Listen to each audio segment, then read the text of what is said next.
Salut à tous, fans de l'espace, ici Astro Diamant. Je vous retrouve pour une toute nouvelle vidéo sur la chaîne YouTube. Avant de commencer la vidéo, je vous invite à vous abonner, liker la vidéo s'il vous plaît et partager la chaîne à tous vos amis qui sont intéressés par l'espace. Et aussi, je vous invite à aller rejoindre mes réseaux sociaux et ma chaîne principale qui seront dans la description. Donc, je vous invite à aller y voir tout simplement. Donc, on va pas plus traîner sur l'intro. Donc aujourd'hui, je vais vous présenter l'histoire des Ariane. Donc les Ariane, ce sont les fusées que vous voyez à l'écran. Donc ce sont des fusées qui ont été créées par Arianespace. Donc maintenant, je vais tout de suite vous raconter l'histoire des Ariane. Donc, Ariane est le nom générique d'une famille de lanceurs civils européens de satellites. Le programme Ariane est lancé en 1973 par l'Agence spatiale européenne, afin de donner les moyens à l'Europe de mettre en orbite ses satellites sans dépendre des autres puissances spatiales. Ce projet avait été précédé d'un échec avec la fusée Europa. La première version, Ariane 1, effectue son vol inaugural depuis la base de Kourou, en Guyane française, le 24 décembre 1979. Donc Ariane 1 est la fusée que vous voyez tout à gauche. Pour comparer, vous avez toutes les autres fusées pour voir sa taille. Après, elle est rapidement remplacée par des versions plus puissantes. Donc Ariane 2, que vous voyez juste à sa droite. À la droite d'Ariane 2, Ariane 3. À la droite d'Ariane 3, Ariane 4. Donc qui effectuent leur premier vol respectivement en 1986, 1984 et 1988.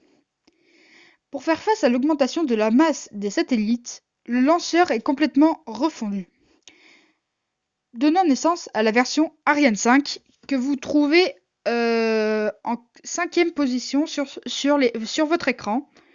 Donc c'est la première version, la 5e que vous voyez, et après c'est une version plus poussée, la 6e que vous voyez à l'écran et la 3e en partant de la droite. Donc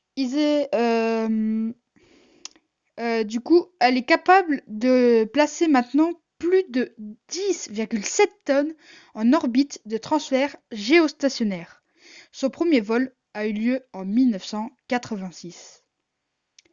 La famille des lanceurs a rapidement pris une part du marché importante dans le domaine du lancement des satellites de télécommunications en orbite géostationnaire, secteur en plein essor dans les années 1980.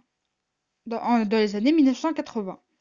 En 2009, le lanceur Ariane, excusez-moi, qui est tiré de 5 à 7 fois par an ces dernières années, détenait environ 50% de ce marché avant l'arrivée de la société américaine SpaceX. La base de lancement d'Ariane, située à Kourou en Guyane française, centre spatial guyanais, permet aux lanceurs de disposer d'un avantage important grâce à sa proximité de l'équateur, qui permet une plus grande vitesse au lancement, mais ses coûts de production restent élevés. Ariane est initialement issu des travaux de l'Agence spatiale française, le CNES. La politique spatiale française, pour des raisons à la fois politiques et industrielles, a de tout temps été attachée au développement d'un lanceur européen que ses partenaires au sein de l'Agence spatiale européenne. Les industriels français conservent encore aujourd'hui une part prépondérante dans la conception et la fabrication des lanceurs Ariane, avec des participations significatives d'autres pays européens comme l'Allemagne, nombreuses contributions sur la propulsion et le corps des lanceurs. L'Italie, c'est la propulsion. La Suède, la Belgique, les Pays-Bas et la Suisse. Le lancement des satellites par Ariane est commercialisé par la société Arianespace, filiale créée en 1980 par le CNES et les principaux industriels impliqués dans le programme.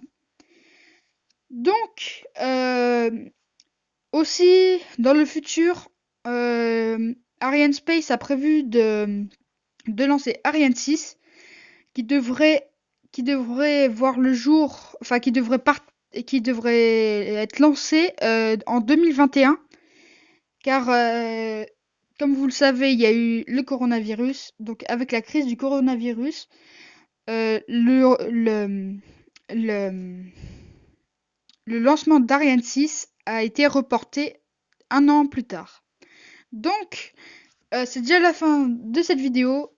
Donc, encore une fois, je vous invite à liker cette vidéo si elle vous a plu, à partager et à vous abonner, enfin voilà, à partager aussi, hein, oui, c'est ce que j'ai dit, et à activer la cloche. Comme ça, vous ne raterez plus aucune de mes prochaines vidéos où je vous apprendrai des choses comme ça sur les fusées, sur l'espace et tout ça. Donc, je vous avais dit qu'à 10 abonnés, je faisais en parlant, mais finalement, je le fais maintenant. Comme ça, vous vous ennuyez moins en fait, parce que c'est un peu pénible d'avoir juste une musique et un texte, voilà. Donc, eh ben moi je vous garde pas plus, enfin je vous embête pas plus avec mon outro. Donc, eh ben c'était Astro Diamant pour vous servir. Ciao ciao tout le monde.